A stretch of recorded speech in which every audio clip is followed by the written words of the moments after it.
کیا جو دیگر ممالک ہیں وہ ری فارمیٹنگ کی طرف جا رہے ہیں, وہ ملٹی پولر پالیسیز اپنانا چاہتے ہیں, اور پاکستان نے بھی اس بات کو ریئلائز کر لیا ہے, وہ کسی بلاک کا حصہ نہیں رہنا چاہتا بلکہ وہ چاہتا ہے کہ اس کا جو پی آر ہے وہ زیادہ سے زیادہ ممالک کی طرف ہو.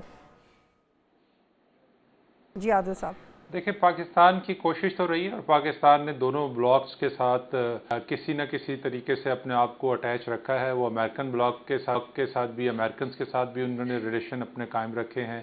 اب ان کی کوشش رہی ہے کہ رشیا اور چائنا کے ساتھ معاملات بہتر ہو. لیکن جو یہ ایس سی او ہے, اس کا جو ایجنڈا ہے اس میں سب سے امپورٹنٹ چیز, 3 امپورٹنٹ چیزیں ہیں جو ان کے ایجنڈے کی ہیں, کہ ایک تو کنیکٹیوٹی ہے, دوسرا ریجنل جو امن ہے, امن و امان ہے, وہ بڑا امپورٹنٹ ہے, اور تیسری چیز جو ہے وہاں پہ اکانومی ہے. لیکن یہاں پر بدقسمتی سے جو اس ریجن کے اندر افغانستان کی وجہ سے بہت سارا جو ایجنڈا جو ہے وہ ڈسٹرب ہے, کیونکہ مسلسل ہم دیکھ رہے ہیں کہ بڑے عرصے سے افغانستان کے اندر جو ہے ایسے حالات ہیں کہ جو کنیکٹیوٹی کا تصور اس فورم پہ ہے وہ اس طرح سے ہو نہیں سکا. پاکستان کے بہت سارے توانائی کے منصوبے افغانستان کی جو امن و امان کی صورتحال ہے اس کی وجہ سے ابھی تک نامکمل ہیں. جو روڈ کنیکٹیوٹی کا ایشو ہے اس میں بھی ٹیررزم جو ہے بہت جو ہے امپورٹنٹ فیکٹر ہے. اس کے علاوہ اس وقت جو سب سے بڑا تھریٹ ہے وہ ایران جو اس کا رکن ملک ہے, اس کو جو امریکہ اور اسرائیل کی طرف سے تھریٹ ہے. تو اس کانفرنس میں سب سے امپورٹنٹ چیز یہ ہوگی کہ یہ کانفرنس ایز اے فورم اپنے رکن ملک کے حوالے سے کیا اسٹریٹجی یا اس کے حوالے سے کیا یہ بہت اہم نقطہ ہے. اور اس وقت کیس اسلم صاحب بھی ہمیں جوائن کریں, اکانومسٹ ہیں. بگیر حارث صاحب, میں چاہتی ہوں آپ شارٹلی اس پہ کمنٹ کریں, پھر ہم اس کے اکانومی سائڈ پہ بھی آتے ہیں. جیسے ابھی کہا جا رہا ہے کہ جو ایس سی او پچھلی تھی اس کے بھی بہت سارے ایسے اہداف ہیں جو نہیں حاصل کیے جا سکے, اور وہ ابھی تک اس میں کچھ چیزیں کوشچنیبل ہیں. لیکن ایران کی شمولیت کے بعد ہم بطور آرگنائزیشن اس کو مضبوط تصور کر سکتے ہیں, but with the differences that the member countries they have.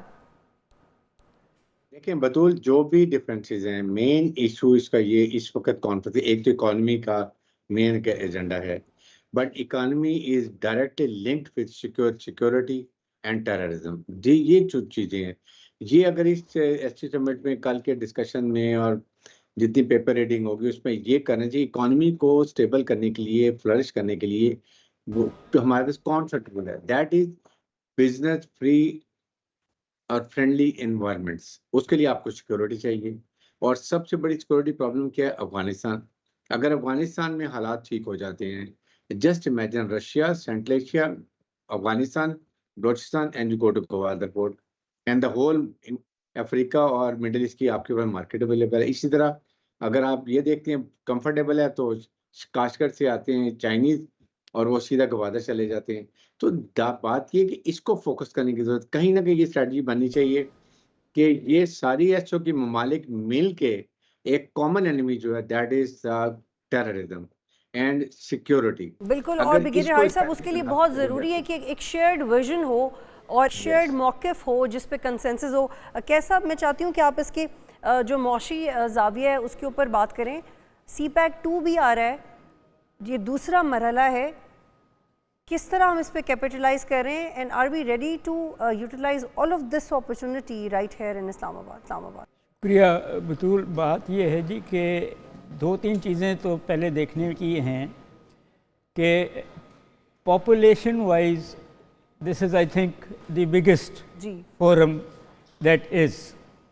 اس کے علاوہ China, Russia, to some extent 20% Pakistan, Iran, اور اتنا ہی انڈیا کی جو پڑھی لکھی پاپولیشن ہے اس میں بھی آپ دیکھیے کہ especially China and Russia and Central Asia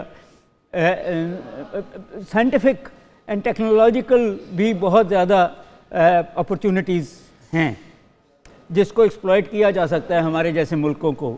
in the context natural resources میں انرجی, رشیا اور اوپر Central Asia they are and Iran they are rich in energy resources.